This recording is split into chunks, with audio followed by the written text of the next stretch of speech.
sekali kita masih bisa berkumpul bertatap muka, walau hanya terbatas ya, karena ini masa pandemi, kita jaga kesehatannya. Pakai masker semua ya. Pakai, Bu. Jadi sebelum masuk ruang kelas sudah cuci tangan? Sudah, Bu. Ya bagus, kita harus saling menjaga kebersihan ya. Sebelum kita mulai pembelajaran, siapa ketua kelasnya? Saya, Bu. Ya, siapa namanya? Yunita. Ya, Yunita. Silahkan dipimpin doa terlebih dahulu. Baiklah, sebelum kita memulai pembelajaran pada hari ini, sebaiknya kita berdoa. Berdoa mulai. Selesai. Semoga kita semua terhindar dari segala penyakit ya, tetap sehat. Amin. Ibu absen terlebih dahulu ya. Iya, Bu. Wahyu Lugita. Hadir, Bu. Oke. Sehat Wahyu.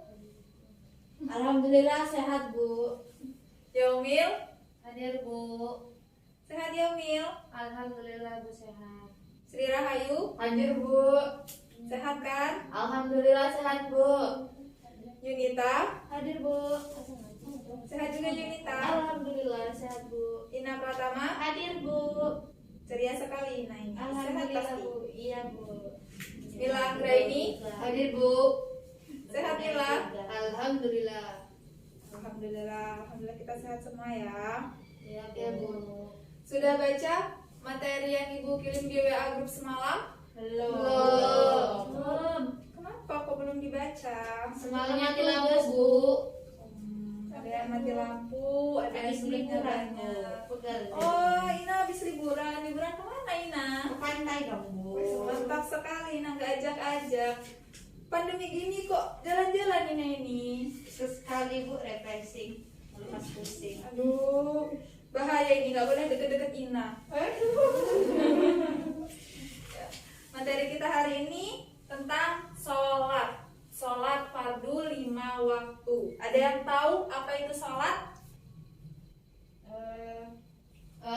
Saya, Bu, Ya Ina, silahkan. suatu perbuatan yang dimulai dari takbir dan diakhiri dengan salam. Iya, benar sekali. Sholat fardu itu, sholat merupakan semua perkataan dan perbuatan tertentu yang dimulai dengan takbir dan diakhiri dengan salam. Sesuai dengan firman Allah dalam Quran surah At-Taubah ayat 103, ada yang bisa membacakan? Saya, Bu. Ya, Yunita, persilahkan. Bismillahirrahmanirrahim. Wassalli alaihim inna salataka sakunun lahum. Artinya, dan berdoalah untuk mereka, sesungguhnya doamu itu ketentraman jiwa bagi mereka. Quran surat Taubah ayat 103. Ya, sudah dijelaskan dalam Quran surah At-Taubah ayat 103. Dan berdoalah untuk mereka, sesungguhnya doamu, sholataka, itu menumbuhkan ketentraman jiwa bagi mereka. Jadi sholat itu membuat jiwa kita tenang, tentram, biar nggak stres ya. Iya, Bu. Sholat itu dalam sehari semalam diwajibkan. Itu ada 5 yang sudah kita kenal, seperti subuh, zuhur, asar, maghrib, isya. Iya, pintar sekali anak-anak ini. Juga dijelaskan dalam hadis Rasulullah. Ada yang bisa membacakan? Saya, Bu. Ya, Yunita lagi, dipersilahkan. Rasulullah Shallallahu Alaihi Wasallam bersabda, muru siyatukum bisolati lisab'i sinin, wadribuhum alaiha li ashri sinin, wa fariqu bainahum fil masajih. Artinya, perintahkanlah anakmu sholat semasa umur mereka telah mencapai 7 tahun, dan pukullah mereka setelah umur 10 tahun, dan pisahkanlah tempat tidur mereka. Hadis riwayat Muttafaqun alaih. Iya, jadi sholat fardu itu wajib dilakukan sejak umur 7 tahun. Kalau 7 tahun nggak mau disuruh, berarti harus dipukul.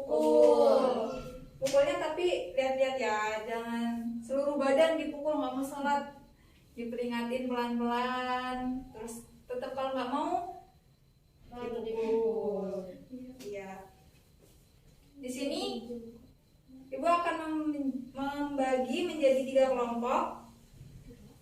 Kelompok pertama ada Wahyu Lugita dan Yaumil. Kelompok kedua Sri Rahayu dan Yunita. Kelompok ketiga Ina dan Mila Anggraini. Kelompok pertama menjelaskan diskusi tentang dasar hukum perintah sholat fardu. Jelas kelompok pertama? Jelas, Bu. Ya. Kelompok kedua syarat wajib dan syarat sah sholat. Jelas kelompok 2? Jelas, Bu. Ya, kelompok ketiga perkara-perkara yang membatalkan sholat. Baik, Bu. Gimana kelompok 3? Jelas? Jelas. Ya, baiklah. Silahkan diskusikan materi-materinya selama 10 menit. Nanti setelah 10 menit akan Ibu panggil kalian maju ke depan untuk menjelaskan hasil diskusinya. Baik, Bu. Sudah jelas? Jelas. Ada yang dipertanyakan? Tidak, Bu. Baik. Cukup, Bu. Silahkan diskusi.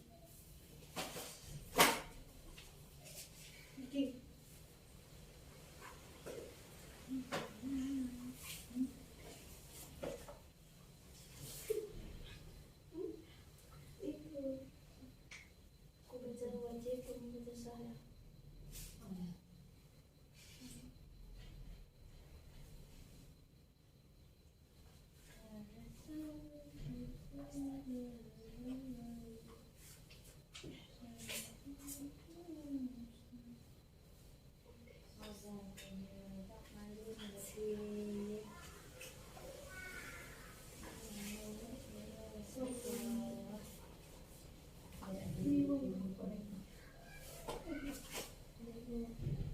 Baik, waktunya sudah cukup ya. Ya, Bu.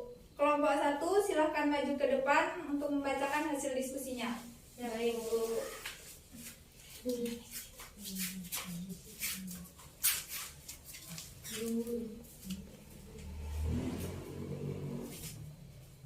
Assalamualaikum warahmatullahi wabarakatuh. Waalaikumsalam warahmatullahi wabarakatuh. Di sini kami dari kelompok 1 izin membacakan hasil diskusi dari kelompok kami. Perhatikan ya yang lain. Yaitu dasar hukum perintah sholat fardu. Dasar hukumnya yang pertama itu ada Quran surat Al-Bayyinah surat ke-98 ayat 5 yang artinya padahal mereka hanya diperintahkan menyembah Allah dengan ikhlas menaatinya semata-mata karena menjalankan agama dan juga agar melaksanakan sholat dan menunaikan zakat dan yang demikian itulah agama yang lurus dan benar. Quran surat Al-Bayyinah surat ke-98 ayat 5. Yang kedua itu dasar hukum perintah sholat fardu itu yaitu Quran surat Al-Hajj surah ke-22 ayat 77 ayat 78 yang artinya maka laksanakanlah sholat dan tunaikanlah zakat dan pegang teguhlah kepada agama Allah, dialah pelindungmu, dia sebaik-baik pelindung dan sebaik-baik pertolongan. Quran surat Al-Hajj surah ke-22 ayat 78.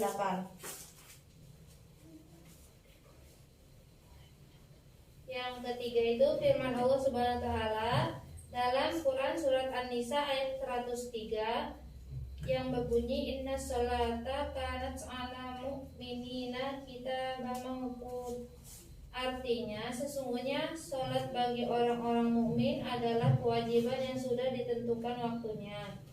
Yang keempat, Rasulullah Shallallahu Alaihi Wasallam bersabda yang artinya Islam ditegakkan di atas 5 perkara, yaitu bersaksi bahwa tiada Tuhan selain Allah dan bahwa Nabi Muhammad adalah utusan Allah, mendirikan sholat, mengeluarkan zakat, menunaikan ibadah haji, dan berpuasa pada bulan Ramadan. Hadis riwayat muttafaqun alaih. Dan yang kedua itu dari Hadis riwayat muttafaqun alaih juga yang artinya 5 waktu sholat dalam sehari semalam. Kemudian Al-A'rabi itu berkata, apakah saya mempunyai kewajiban sholat yang lain? Rasulullah Shallallahu Alaihi Wasallam bersabda, tidak kecuali sholat sunnah jika engkau menghendaki melakukannya. Hadis riwayat muttafaqun alaih. Dan yang terakhir dari hadis riwayat muttafaqun alaih dari Ibnu Abbas yang artinya beritahulah kepada mereka bahwa Allah Subhanahu wa taala telah mewajibkan kepada mereka sholat 5 waktu dalam sehari semalam. Hadis riwayat muttafaqun alaih dan Ibnu Abbas. Terima kasih, itulah presentasi dari kelompok 1. Kami akhiri, wassalamualaikum warahmatullahi wabarakatuh. Waalaikumsalam warahmatullahi wabarakatuh. Terima kasih kelompok 1. Tepuk tangan untuk kelompok 1. Baik.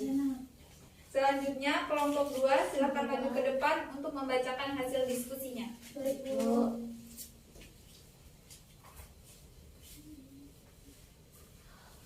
Assalamualaikum warahmatullahi wabarakatuh. Waalaikumsalam warahmatullahi wabarakatuh. Kami dari kelompok 2 akan menyampaikan hasil diskusi kami, yaitu tentang syarat wajib dan syarat sahnya sholat. Yang pertama ada syarat wajib sholat ya. Pertama yaitu beragama Islam, baik laki-laki maupun perempuan. Yang kedua, telah memasuki akal balik, namun bagi anak-anak yang melaksanakan tetap sah sholatnya. Yang ketiga, tidak hilang akalnya karena gila, pingsan, terkena obat bius, atau mengonsumsi sesuatu yang memabukkan. Orang gila dan orang pingsan, orang terefek obat bius, dan orang mabuk. Selanjutnya syarat sah sholat. Syarat sah sholat yaitu yang pertama beragama Islam baik laki-laki maupun perempuan, mumayyiz dapat membedakan antara sesuatu yang bersih dan kotor, baik dan buruk, menguntungkan dan merugikan, dan seterusnya. Tidak hilang akalnya, masuk waktu sholat, suci dari hadas kecil dan besar, suci dari najis baik, mukhafafah, mutawasitoh, dan mughaladah. Menutup aurat, menghadap arah kiblat, berniat, tertib sewaktu menunaikan sholat, mualah, tidak terputus-putus dalam melaksanakan setiap rukun sholat, tidak berbicara kecuali yang berkaitan dengan bacaan sholat, tidak banyak melakukan gerakan yang tidak berkaitan dengan sholat, dan yang terakhir tidak mengunyah, makan, dan minum. Demikian diskusi yang dapat kami sampaikan. Wassalamualaikum warahmatullahi wabarakatuh. Waalaikumsalam warahmatullahi wabarakatuh. Terima kasih kelompok 2, tangan. Selanjutnya kelompok terakhir, kelompok 3 dipersilahkan maju ke depan untuk menyampaikan hasil diskusinya. Bentar, Bu.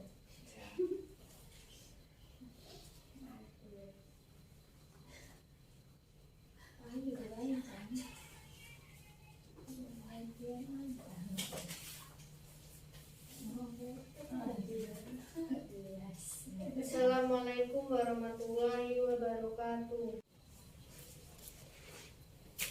Baiklah, di sini kami akan mempresentasikan hasil diskusi kami tentang perkara-perkara yang membatalkan sholat. Yang pertama, datangnya hadas kecil maupun besar di tengah-tengah sholat. Yang kedua, menempelnya najis yang tidak dapat dimaafkan pada badan, pakaian, dan tempat sholat kecuali langsung disingkirkan. Yang ketiga, mengeluarkan ucapan lebih dari 2 huruf dengan sengaja untuk berbicara atau 1 huruf namun sudah bisa dipahami. Contohnya, jangan berdiri, duduk, dan seterusnya. Yang keempat, tertawa lebar ketika dalam sholat. Yang kelima, makan dan minum meskipun hanya sedikit. Yang keenam, murtad ketika dalam sholat.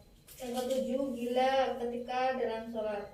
Yang ke-8, berpaling dari arah kiblat. Yang ke-9, tersingkapnya pakaian sehingga terbuka aurat. Yang ke-10, meringkas rukun sholat seperti ruku dan i'tidal dijadikan satu sehingga dari ruku langsung sujud. Materi selanjutnya akan disampaikan oleh teman saya, Ina Pratama.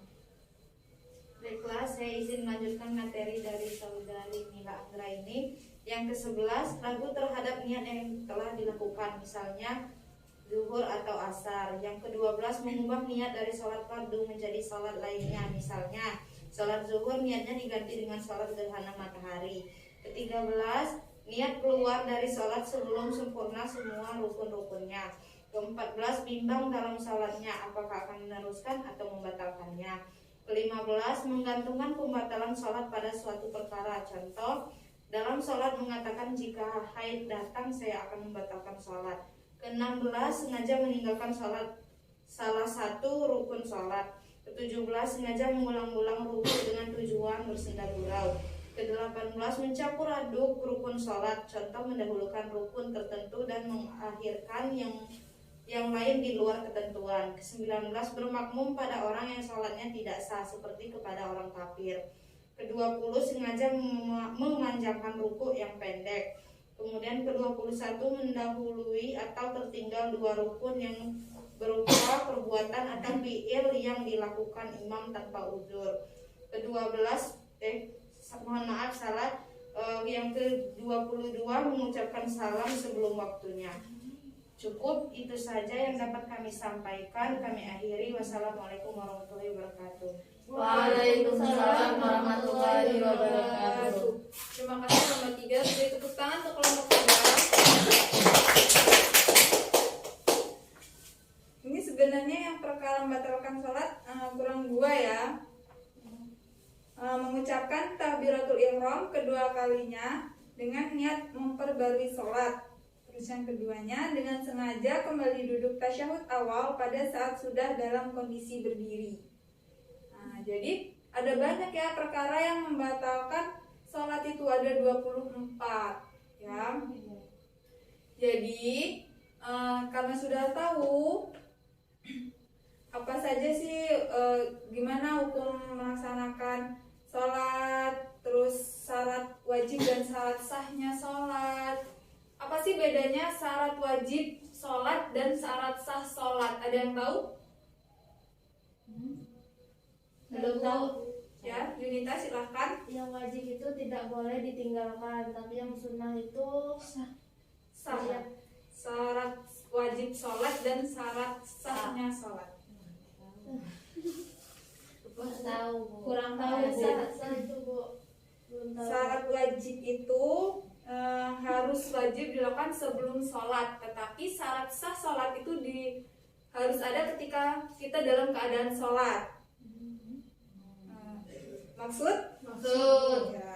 Jadi wajib itu sebelum sholat, tapi kita harus sudah ada dalam diri kita sebelum sholatnya. Tapi syarat sahnya itu kita dalam keadaan sholatnya. Dan tadi juga sudah dijelaskan oleh kelompok 3 perkara-perkara yang membatalkan sholat. Jadi ketika kita dalam keadaan sholat, sebaiknya kita menghindari perkara-perkara yang membatalkan sholat itu tadi. Gitu. Walaupun sebenarnya sholat kita itu keterima atau enggaknya itu kan di tangan Allah, urusan Allah. Tapi kita berusaha supaya sholat kita diterima. Ya. Baik, dari penjelasan itu kita sudah tahu hukumnya. Jadi sebaiknya kita jangan meninggalkan sholat 5 waktu. Sehari semalam 5 kali kok, nggak banyak-banyak. Baik Bu. Oke, jadi untuk materi hari ini mungkin cukup sampai di sini.